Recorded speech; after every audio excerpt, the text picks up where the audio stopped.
So ధరణి పోయి భూభారతి చట్టం రావడం వల్ల జరిగే కీలక మార్పులేంటి? చాలామంది అనుకున్నారు 18 సెక్షన్లు 22 సెక్షన్లు అయినాయి, ఒక కలర్లో ఉన్న వెబ్సైట్ ఇంకో కలర్ మారింది అనుకుంటారు. అది మీకు బయట కనపడే మార్పు. కానీ నిజంగా రైతుల జీవితాలలో సంపూర్ణ మార్పు, వాళ్ళ భూమి హక్కుల రక్షణకు ఇందులో నియమాలు ఉన్నాయి. ఒక్క మాటలో చెప్పాలంటే, మీకు తెలంగాణలో భూమి ఉండి పాస్ పుస్తకం రాకపోతే ఈ చట్టం పాస్ పుస్తకం ఇప్పిస్తుంది.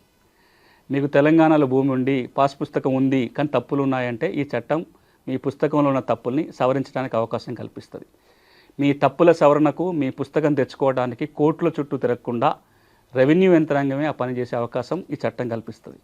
మీరే దరఖాస్తు పెట్టాల్సిన పని లేదు. ప్రభుత్వం రెవెన్యూ సదస్సుల పేరుతోటో మరో కార్యక్రమం పేరుతోటో రెవెన్యూ అధికారులే గ్రామాలకు పోయి మళ్ళీ సమస్యల పరిష్కారం చేసే ఒక వెసులుబాటు ఈ చట్టం ఇస్తుంది. రెవెన్యూ అధికారులు గ్రామాలకు వెళ్ళటం మానేసి చాలా కాలమైంది. గడిచిన 10 ఏళ్ళుగా చూస్తే ఒకే ఒక్కసారి రెవెన్యూ యంత్రాంగం గ్రామానికి వెళ్ళింది. 2017లో భూరికాల ప్రక్షాళన చేసినప్పుడు తప్ప 2014 నుంచి 2025 11 ఏళ్ల కాలంలో రెవెన్యూ సిబ్బంది గ్రామాలకు పోయింది ఎక్కడ? అంతకంటే ముందు సంవత్సరానికి ఒకసారి ఏదో ఒక కార్యక్రమంతో రెవెన్యూ సిబ్బంది గ్రామాలకు పోయేది.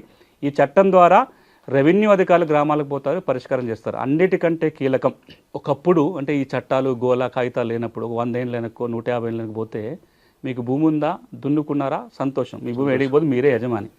ఆ తర్వాత మీ చేతిలో శిస్తు కాగితం ఉంటే మీకు భూమి ఉన్నట్టు. ఈ రోజున ఎట్లాంటి పరిస్థితి అంటే, మీరు ఆర్ఓఆర్లో ఉంటేనే మీకు భూమి ఉన్నట్టు. నిజంగా భూమి ఉండి కూడా ఆర్ఓఆర్లో లేకపోతే మీకు ఏ బెనిఫిట్లు రావు.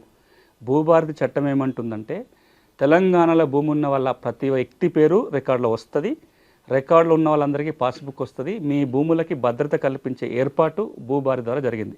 కానీ ఇక్కడ ఒకటి అర్థం చేసుకోవాలి మనం, వీటన్నిటికీ చట్టం వచ్చింది.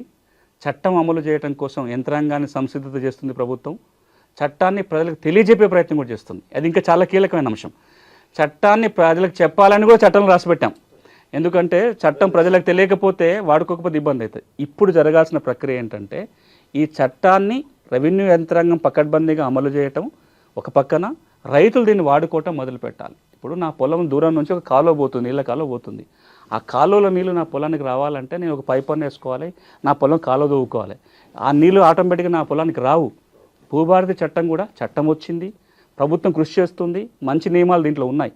దీన్ని వినియోగించుకొని నేను లబ్ధి పొందాలంటే నేను కూడా కొంత తెలుసుకోవాలి, నేను కూడా అడగటం మొదలు పెట్టాలి. మామూలుగా పోయి తహసీల్దార్ని అడగటం వేరు.